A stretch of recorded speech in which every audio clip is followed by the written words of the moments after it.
You're watching The Ugly Inside. Subscribe below. The international break is over and it always seems like it's gone on far too long. Anyway, our focus now turns back to the Premier League. It's Southampton against Burnley on Sunday afternoon. To help us give us the lowdown from the Lancashire Clarets, I'm joined by Natalie from the Burnley podcast, No, Nay, Never. Welcome to the show, Natalie. How are you doing? I'm very well, thank you. Thanks for having us. No problem at all. So let's get straight into it then. So first of all, how are Burnley performing at the moment? 7 points from 7. Is that a fair representation from the performances? On paper it is. I think when we looked at the fixtures at the beginning of the season, we probably added up what we thought we were going to get, and we would probably put us somewhere around 7. And certainly 7 points out of 7 games is form that will probably keep us up. Not slight problem, but I guess that the downer that we're facing as Burnley fans is that we conceded a very last-minute goal against Hull at home when we were winning, so we dropped 2 points there. And of course, we've only just come off the back of a very, very last-minute, slightly controversial goal at home to Arsenal, which, albeit would have been a big bonus point. But you look at it and you could realistically say that we're at least 3 points behind where we could have been. Saying that, 7 points is great. We're perhaps a little bit conscious of the fact that 5 out of those 7 games have been at home. We've now got quite a few tricky fixtures on the road, starting obviously this weekend as well. So we're not getting too ahead of ourselves just yet, but the signs look promising. I think we look more like we're going to stay up than we have done in any of our previous 2 campaigns. So we'll wait and see. Great. So, I mean, what sort of style of play are Burnley playing then? You know, they're putting in some good performances, but not quite getting the results. Yeah, I think defensively we look really sound. We've got a great back four, and obviously we've got Tom Heaton in nets as well, who's, he's just pulled out the England squad with a minor injury, which is a bit of a panic. But we've got a great defence, and they're defending really solidly. We've got Michael Keane and Ben Mee at centre-half, who are both incredibly talented defenders. Michael Keane himself has just been called up into the England squad. We're really proud of that defence, and it basically won us the championship last season. We conceded very, very few goals.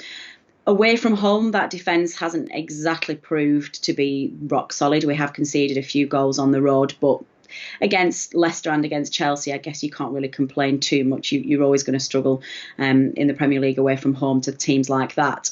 You mentioned Tom Heaton at the top of that statement there. I mean, he's picked up a minor injury. Do you know the extent of his injury? Is he expected back on Sunday? No, nobody's telling us anything, which is not it's not helping my nerves, I've got to say. All we've been told is that it's a minor injury. There's a bit of previous record from Burnley, especially from Sean Dyche. He likes to keep his cards quite close to his chest.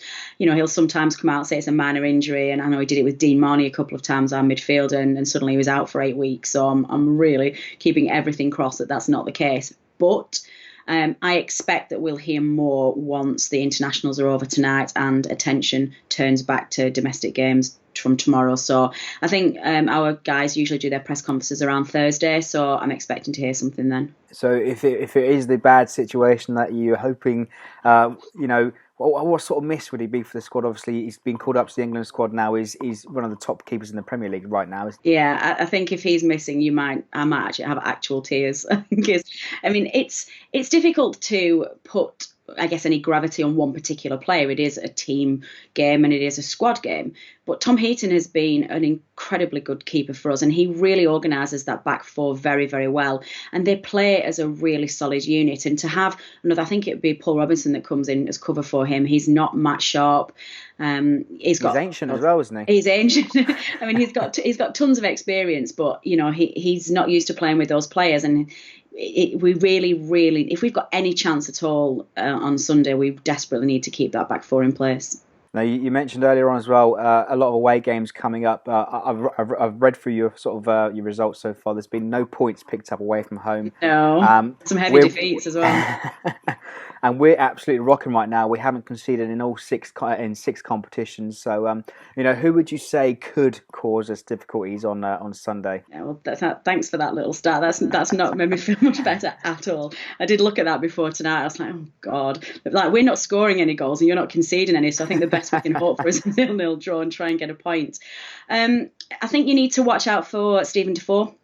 Central midfielder we've got from Anderlecht, absolutely fantastic talent. He scored an incredibly good goal against Hull. He brought his touchdown in midfield, created himself a load of space and just whacked in the back of the net from nowhere. So he's always going to be dangerous. I expect we will we'll keep with the 4-5-1 formation that Sean Dyche has adopted in Andre Gray's absence. We haven't been creating an awful lot, and I think Sam Vokes, who's our lone striker up front in that formation, certainly needs to be a little bit more sharp in front of goal. He needs to be a little bit ruthless with his chances. I know he had a couple of great chances against Arsenal and just couldn't find the back of the net. So if we do manage to break it down and we manage to create any chances on Saturday, I expect them to come from midfield. Look out for Defoe. Johan Gudmundsson, who we got, who's an Iceland player we got in the summer, he's also starting to come into his own as well.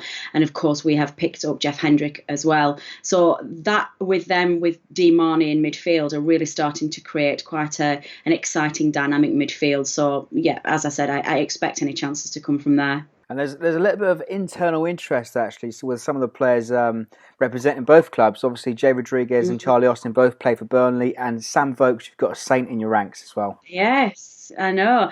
I think we had at one point Danny Ings and Sam Vokes, who the promotion season, the last one when we were in the Premier League in 2014, the Vings partnership, as it was then known, they were both massive Southampton fans, and there was so much talk about you poaching both of them. We were trying to lock them in the closets on transfer deadline day.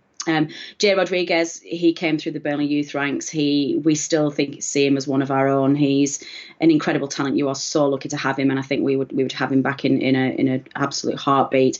And again, Charlie Austin, he's a great striker. I think for me, the transfer window, I think it was in the summer, wasn't it, that you got him the season before last season, wasn't it? We picked him up in January. Oh, is it January? Okay. He was, for me, the headline signing of that transfer window. And the fact you managed to get him up as cheaply as you did, that boy is a natural goal scorer. He will score whatever team he's in. And he's just a great guy. So we know that both of those very well.